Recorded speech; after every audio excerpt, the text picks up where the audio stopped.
আসসালামু আলাইকুম। আলহামদুলিল্লাহ। তো অবশেষে আমি গাছের সেই কাটিংগুলো লাগিয়ে ফেললাম। তো আমি যেখানে লাগাচ্ছি আরকি সাইডে মনে করেন আমি অল্প কটা ঘইঞ্চা লাগাই দিয়েছিলাম মানে খড়ির জন্য, আর এই সাইডে মনে করেন পাট শাক লাগাইছিলাম। পাট শাক লাগাইছিলাম মনে করেন খাওয়ার জন্য, কিন্তু পরবর্তীতে খাওয়া আর হয় নাই। তো পাট শাকগুলো অনেক বড় হয়ে গেছে।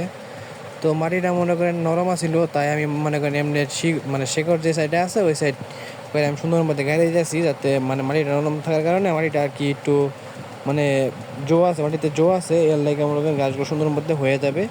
তো আমি এই ঘাস মনে করেন আগে পরে কখনো লাগাই নাই, তো আজকেই ফার্স্ট। তো এদিকে মনে করেন আমি গোবর টবর ফলাইতাম, এই গোবর দিয়ে মনে করেন গোবর শুকায় সার হয়ে গেছে। তো এর লেগা এর উপরে আর কি মানে আমি কটা গাছের কাটিং লাগাই যাচ্ছি, দেখা যাক কি হয়।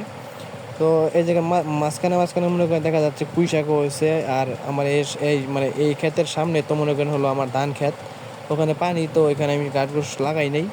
আমার অল্প মানে একটা গরু বা দুইটা গরু পালবো এর লেগে মনে করেন অল্প করে আর কি লাগাইছি।